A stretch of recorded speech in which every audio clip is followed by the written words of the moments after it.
Praise the Lord on the Sunday of July the 28th. May God bless every one of us who have gathered here in the presence of the Lord in this early morning time.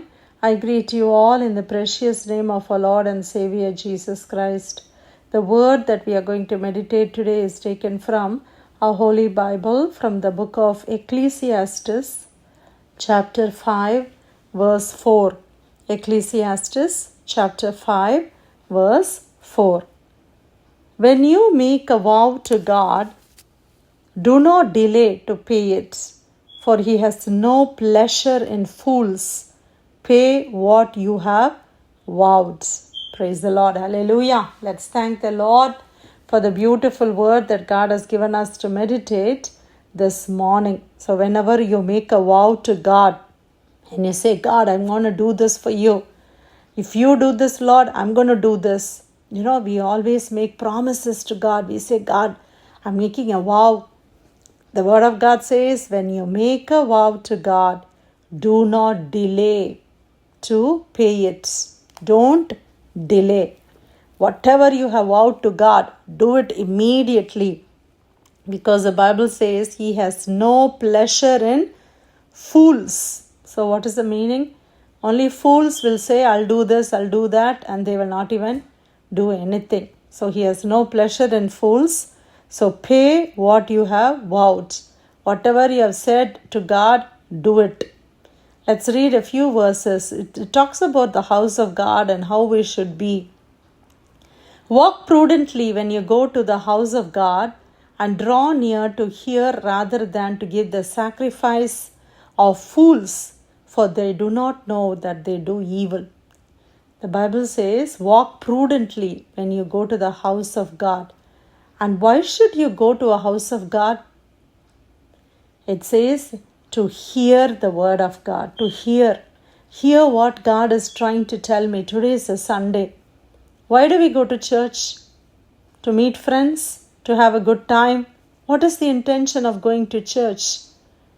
The Bible says, go to church, walk prudently, because to hear God speak to you.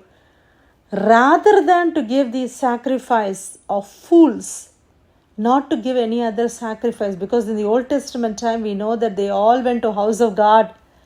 They will bring a sacrifice and they will give to God, right? So even today we may be thinking, I'm doing this for God. I'm leading worship. I'm doing this. I'm doing media. I'm an usher. There may be so many services that you may be doing in church, so many ministry that you may be doing in church, which may be considered as an offering. But God says, don't go to church because you have to do something for God, that you are sacrificing something. They are all sacrifice of fools. Draw near to hear. Go to church to hear what God has to speak. Do not be rash with your mouth, and let not your heart utter anything harshly before God. For God is in heaven and you in earth. Therefore, let your words be few. So when you are in the house of God, don't say something that you're going to regret. Why I did say that.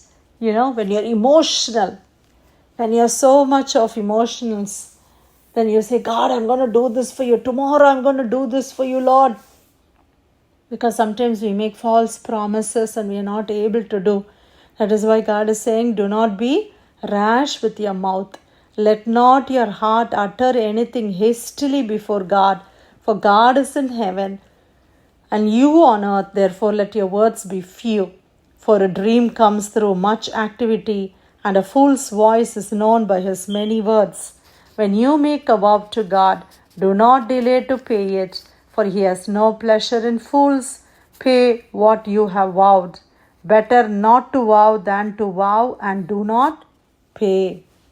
Better you don't even say, God, I'm going to do this, I'm going to do that, and not do it. So if you make a promise to God, my dear brother and sister, God, if you hear my prayer, if you heal me, Lord, if you give me a house, Lord, if you give me my green card, my citizenship, if you give me a job, if you give me a raise in my promotion, if you deliver me from this, Lord, I'm going to do this, I'm going to do that. Whatever vows you have made to God, my dear brother and sister, if the Holy Spirit is reminding you, and God is saying, okay, when you were in need, you did such a promise to God, do it. Do not delay it. Amen. God is not taking pleasure in fools. Do it. Better not to vow than to not to pay. Do not let your mouth cause your flesh to sin, nor say before the messenger of God that it was an error. Why should God be angry at your excuse and destroy the work of your hands? For in the multitude of dreams and many words there is also vanity. But fear God. Amen. Fear God. Whatever promise you have made to God, do it, my dear brother and sister. Do not delay it. If there is anything that has been delayed, maybe you did some promise and you completely forgot about it. If the Holy Spirit is prompting you, if the Holy Spirit is convicting you at this point of time, come back to God. Say, God, I'm so sorry. I'll do this again, Lord. When we make promises to children, to other fellow brothers and sisters, we try our best to keep it. Why don't we do it for God, my dear brother and sister? Whatever vow, whatever promise you have made in the presence of God, to God, do not delay. Do it immediately. Amen. We have to honor God. We cannot be lying to God. We cannot lie to God, my dear brother and sister.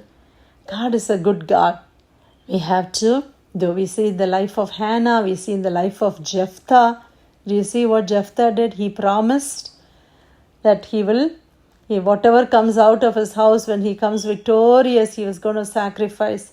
He didn't even think in his mind that it will be his only daughter. But the Bible says his only daughter came out. He really felt sorry, but he did not hesitate to sacrifice her. It was a very difficult thing. But see how the great men and women of God, when they make a vow to God, they made sure they did it. Hannah made a vow to God. She said, God, if you give me a son, I will bring him back to you, Lord. It's such a difficult thing. Can you imagine that, not having a child and God giving a child, and after you wean the child off, you give it back to God. Giving it back to God is not even like ministry. These days, people say, oh, I'm giving to God, and they for full-time ministry, part-time ministry. In those days, she let him in the church. And it was a time where the house of God was not that very, safe place. Eli's son, Ophni and Phinehas were so wicked, the Bible says. Even at that point of time, Hannah could have said excuses. Hannah could have said, God, the atmosphere there is not so good. You know what, Lord? Let me wait. I'll just have him for some more years and then I'll bring him. No. Whatever she vowed to God, she did it, my dear brother and sister.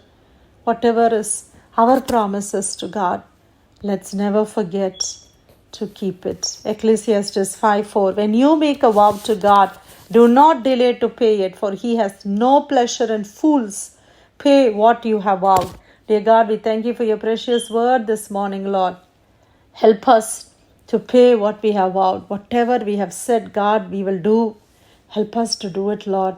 In Jesus' name, amen.